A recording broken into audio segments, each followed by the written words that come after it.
You too. Welcome back, guys. Welcome back to episode 13. We just dropped episode 12 this morning, actually. So we getting this content out here. We getting the content, streaming in for you guys. I definitely appreciate y'all coming back. Like, comment, subscribe, get the views up on this video for me. Today we're welcoming Mr. Kareem. Peace. You want to let the people know a little bit about yourself, or? What's going on? I'm Kareem Smith. I got a lot going on. I'm involved in the community heavy. I work with a couple different nonprofits, Black on Black Crime Incorporated, the Black Man Army, Civilians Against Violence. I do a lot of community work, food drives, clothing drives. Uh, yeah, we feed the homeless. We do community patrols. I'll be working with New Era Heavy. I'm currently in a process of creating my own religion. That's a little different from the community work I do, but that's more like a passion project. But yeah, that's me. Okay, bet. So I'm definitely gonna link like your social medias down in the description so they can go follow you, go No doubt. support, and share your endeavors and whatnot. But yeah, so today, as y'all can see by the title of the video, we are getting into the concept of matriarchal societies, right? If you don't know what a matriarchy is, it's pretty much a society or a system in which women primarily hold positions of power, right? At least when it comes to the government or the infrastructure and how the society is ran. So Kareem here, like myself, is currently working on creating your own religion, in your own community, right? Yes. Okay, and so from the conversation we were having, it is matriarchal. Yes, it is. Okay, so can you give us just a little bit? You don't have to go crazy or into super detail, but just give us like a little bit of detail about your society and what that would look like. Well, it's called the Nation of Gods and Kings, which translates to the nation of women and men, because in this religion, like you said, it is a matriarchal system, and in this religion we do not reference the creator with the term God, because in this religion, the Nation of Gods and Kings, God is just, that's what it is. It's a word, it's a title, it's a label, and it's a label that's we reserve for women. Mhm. um yeah, so it's pretty much just going, I'm trying to like connect people back to the Mhm. essence of like where we come from. So it's the religion of Nation of Gods and Kings. We more so about empowering the family unit.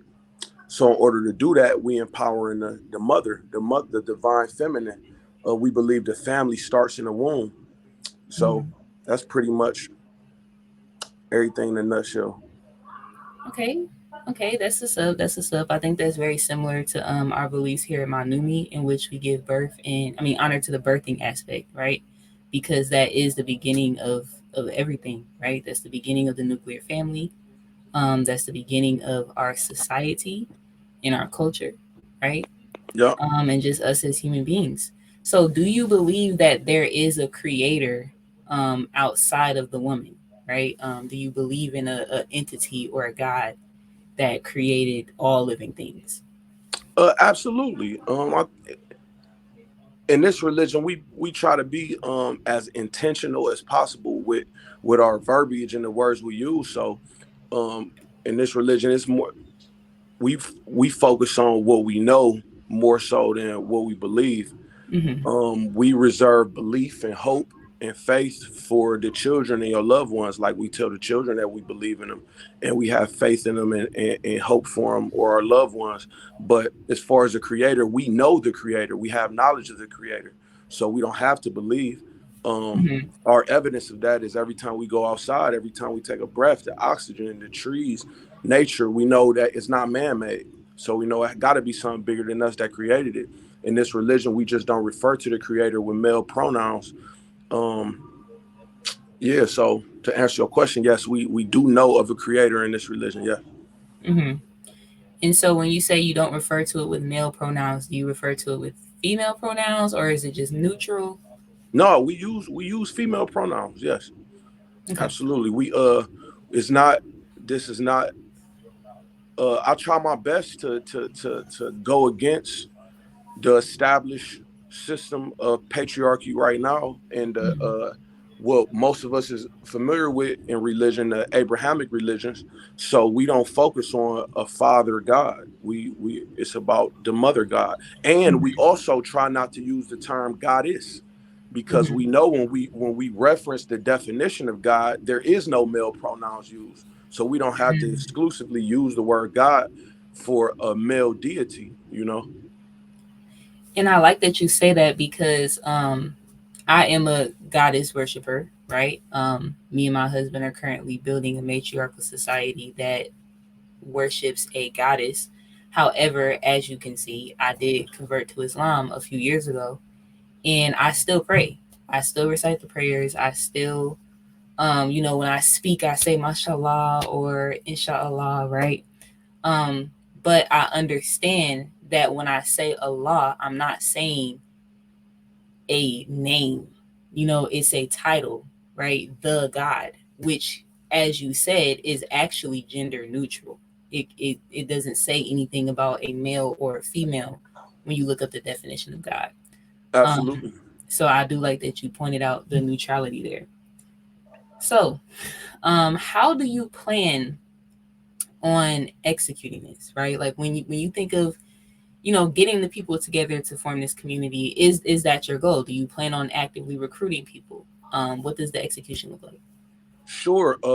I'm in the process of that right now, and it's not an easy process getting my people together to do anything sometimes other than just like have a good time. So like a lot of my community work, um that's like in the physical, what I'm working on in the physical to bring us together. And I'm using that as a bridge to lead people to this spiritual path. So like just starting by just working with the community, period. Not Mhm. even based in a religious or spiritual aspect, just out there in the field, boots to the ground, working with the community. So that's how I'm starting to get people together. And from there, the people that's dedicated with the community work that I'm doing, that right there is like a green flag for me to know if they may be interested in this spiritual system that I'm creating. So my first job is to recruit members to the Black Man Army, because I am a captain in it, and that's my first goal on my agenda, is to recruit people to the Black Man Army, and from there, I see if they interested in joining the spiritual system. I've been really doing most of the promotion on TikTok, um, because I tend to just have contact with a broader spectrum of people, and I go live on there, and I'm able to contact more people on a different level, on a bigger scale on there. So yeah, I'm actively recruiting right now. I have a book that I got coming. It's not about the religion or nothing like that. It's about me. It's my memoirs. It should be out by the spring. So from there, like, hopefully people gravitate to it. Okay. Okay. I like that. I like that. So you're focusing on the community aspect and the practical, everyday connection with the people, as opposed to jumping straight to the spiritual aspect. And I think that that's a great idea. Um, Simply from my experience, like I tried the whole jumping straight to linking up with a soul tribe and being on our spiritual shit, and trying to come together on that level. And though that is a beautiful thing and it can elicit a lot of passion, sometimes the practicality is missing of Hmm. how do we function as a community, how do we govern ourselves, how do we protect ourselves, how are we going to feed ourselves, clothe ourselves.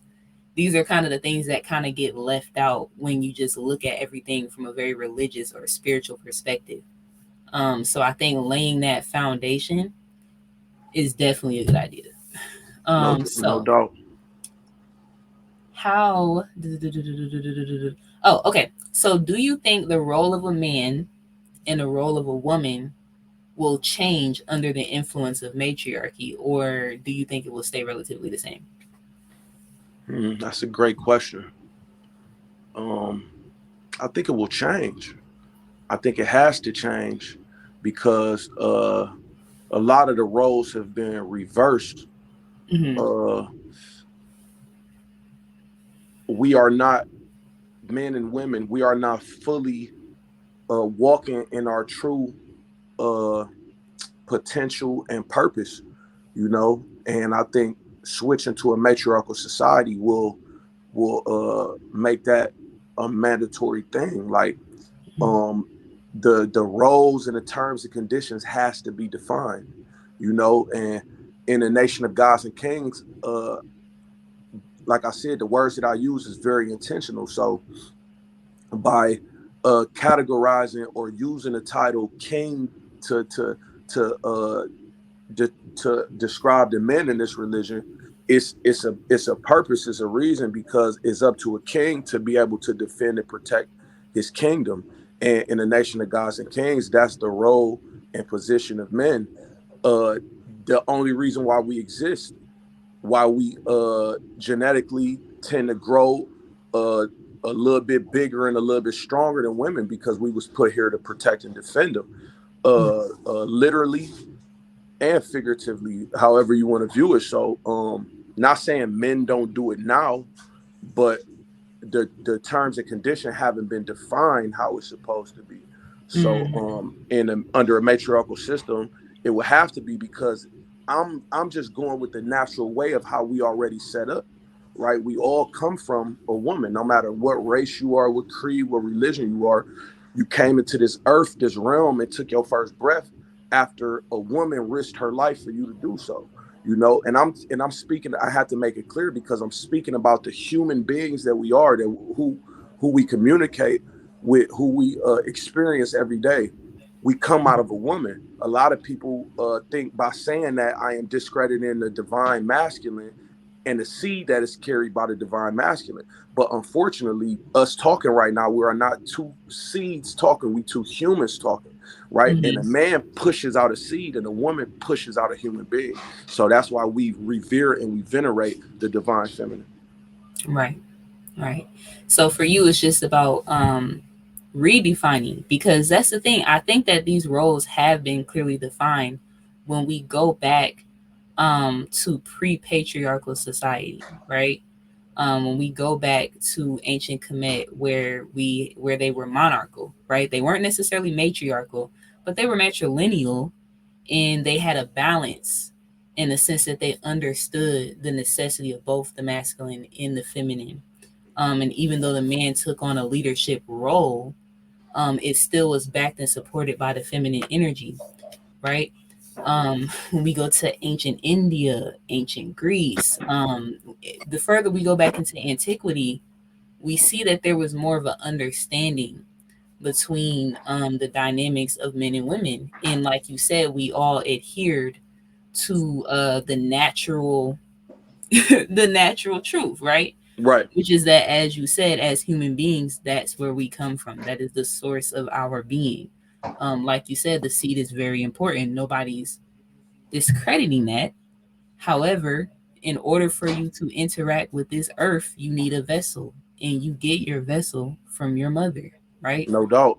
This is something that we understood, but I think once we saw the introduction of heavily patriarchal religions and rulerships, a lot of that got flipped on its head, right? And the roles became reversed. And now we live in a society where the roles kind of are just ambiguous. They're kind of all over the place. They're not even reversed at this point, Yeah, right?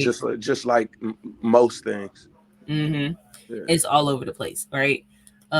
Which is part of the reason why I started this podcast, was wanting to be able to get a clear and defined understanding of how we view things, and how we would like to move forward, knowing how we view things, right? Yeah, so I think that's dope. And then, so why do you think patriarchy is so heavily preferred in contrast to matriarchy? Uh, I wouldn't even say I don't even think it's necessarily preferred. Mm-hmm. I just think it's men. We end up succeeding when it comes to the battle for leadership. Like Mm-hmm. we win at the struggle to be in a position of power. Like I did a video on my TikTok speaking about past matriarchal systems and the idea of the Amazon, the Amazonian, the warrior princess, the all woman tribe that of fighters. You know what I'm saying? Like that whole mythology and where it likely comes from, and it comes from that last stand of the last patriarchal system that may have existed when these male storm gods was introduced, Elohim and Yahweh. This last stand of female warriors Mm-hmm. who fought for the matriarchy. And right now, what we have, the folklore is what's her name, Wonder Woman and Xena, warrior princess, and these Mm-hmm. different characters, that was a part of that army that fought for matriarchy. Um, so I think more so is like what a lot of people in religious systems tend to not want to acknowledge is the aspect of politics and religion. They go hand in Yes. hand. So I think I seen you say it on a live or something like that. How like uh the religion tends to go in the direction of the politics at the time. Mm-hmm. It goes hand in hand. So like if who's ever going to war for the community, for the village, for the civilization, and when they win the war, they able to come back and call the shots. That's where we get the whole idea of a king. Like Mm-hmm. when we first was born, and before we knew any idea of anybody that we call God, any name other than our mother, that's what we knew until we was taught something different. So we all came into this world with a queen, and the queen crowned the king. It just so happens that men tend to grow up a little physically stronger. So when it comes for that struggle for war, we tend to win it every time. I like that you brought up the male storm gods and the ties to between religion and politics, because that is something that I did touch base on recently. And it was in my video called "God is a Woman" Part Hmm. One. Y'all go check that out. I'm dropping That's a a dope. whole That's a dope series. video too. It was like a breath of fresh air. Thank you. I definitely appreciate that. I'm dropping a whole series.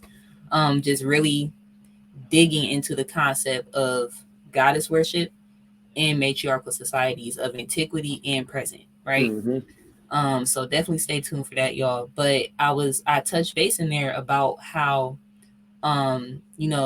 these small warlike clans, would use their gods to battle each other, right? In the sense of they will go to war, but they also believe that their gods went to war, right? Because they personified their cities as deities.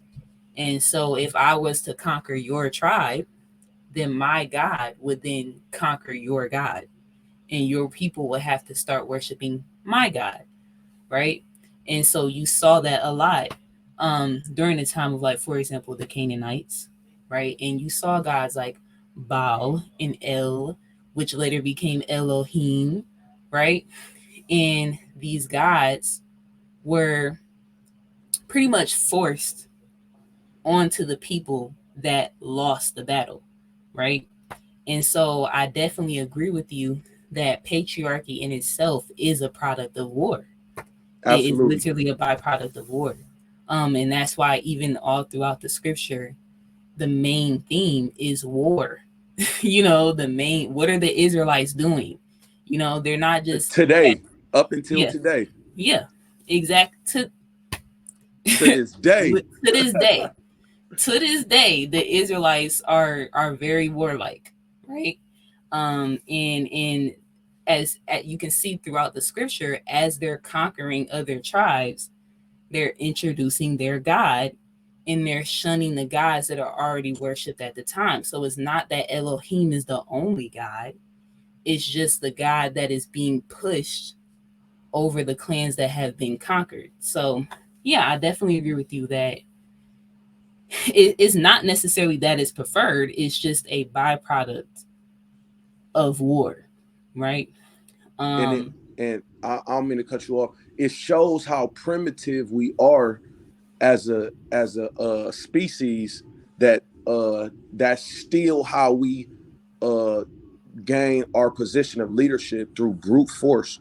mhm, It's not about who's the most qualified and what would be the ideal situation for the masses. It's about who's willing to fight and die for the position. mhm, that's a fact. And I actually recently read an amazing book. That shout out to Mind Ascension. If he ends up seeing it, shout out to him.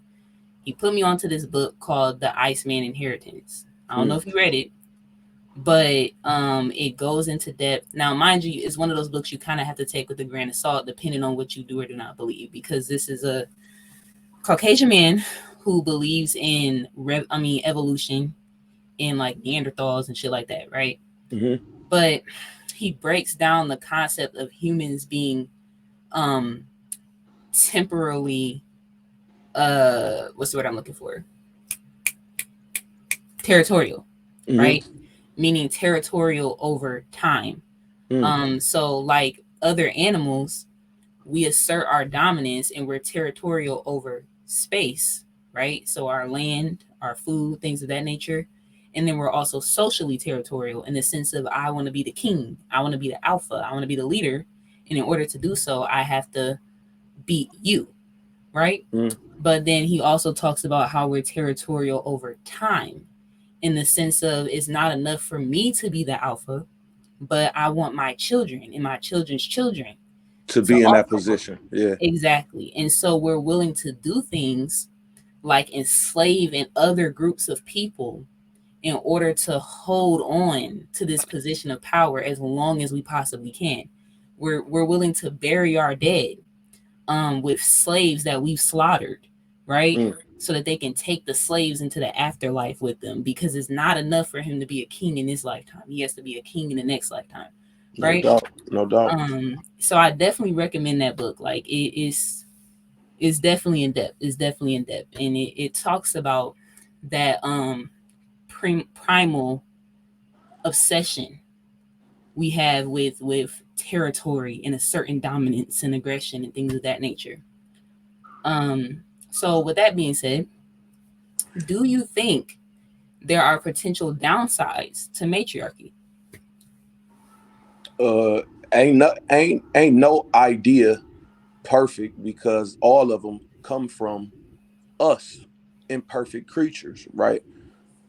As far as in our way of thinking. So absolutely, it's downsides to it. Like I, it's funny how much I revere and venerate women, specifically the black women. Mm-hmm. But what I see and interact with and have to deal with from women, specifically black women, is sometimes very discouraging. You know, but I understand the hypnosis we done been involved in this country. So it's it's one thing to understand. Oh, this is a superhuman being. This is a special being that's put on this earth. It's one thing for me to know it. It's another thing for them to know it. So Mm-hmm. the most dangerous thing in the world is a God that don't know it's a God. You know, because True. it's easy to turn that into the idea of a devil. Um, so yeah, I believe it's downsides to all ideologies. Uh, could I? What can any ones that I can name? I don't necessarily know offhand because I don't want to discredit. I don't want to generalize women or discredit them or nothing like that. But Mm-hmm. I mean, just turn on social media, you know. No, I definitely agree with you. I think as women, us not knowing just how much power, and when I say power, I mean the definition in the sense of the ability to cause influence, right? Influence, absolutely. We don't realize just how much power we have. And I seen this growing up because I was raised by my great grandmother, right? And she was a matriarch. Um, Like Everyone went most through of her. us. Yeah. Yeah, big time. She raised me. She raised her. First of all, forget me, rewind. She had 18 siblings Mm, and she helped raise them, mm, you know? And then she helped raise their children. And then she had her children. And she helped raise her children's children and their children, all the way down to she was babysitting my daughter when I went to work, which was her great great granddaughter, mm. right? So amazing, amazing woman. Oh, However, because of that important position of the matriarch, if there is any character flaw, if there is any imbalance, right? Such as, her being stressed, her being negative, her mm-hmm, holding on to unhealthy thought patterns, mm-hmm. every single child that she raised is going to go forth and duplicate that same energy because this is who's teaching us how to talk. This is who's teaching us how to be young women. This is who's, nurturing and developing us into our character, right? And so I seen how, you know, we're her great great grandchildren and we're talking like her and Right, we're thinking like her and we're carrying out her ways of doing things into our relationships and our motherhood and things of that nature. And in a lot of situations, it's good thing, right? She instilled a lot of good values in us. But in other situations, it can be a bad thing, you know? mm-hmm, And so I think that,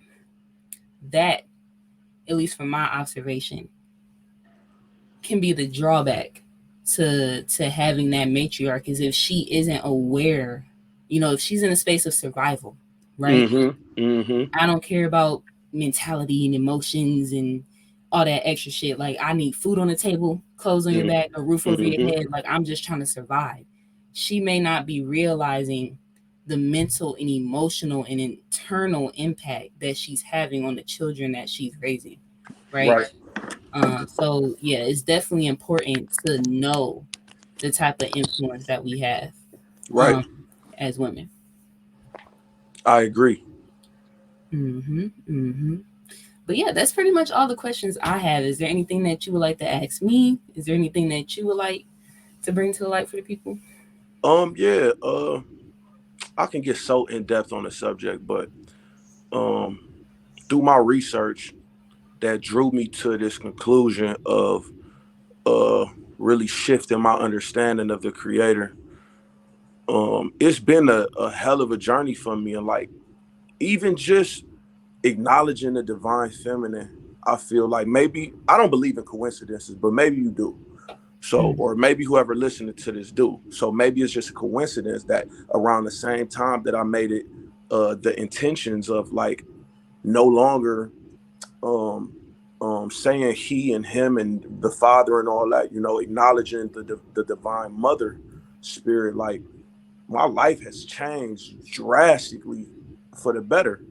um and just what I want to tell people is like pay attention, because in all of these established religions you're going to see the remnants of where they came from, and you're mm, going to see evidence of a common denominator, a truth that still exists amongst a whole bunch of lies that's being agreed on. Like, and one of the main things for me, or what was a red flag, no pun intended, was how most of these or all of these Abrahamic religions, they all have a sort of blood spilling ritual that's involved in all of them.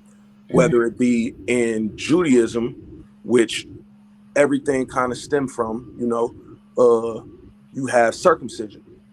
Mm-hmm. And most of us don't really ask, what is that about? Where did that come from? But when you do your research, you understand that it's purely just a blood spilling ritual, a rite of passage type thing that's was going on way before Judaism.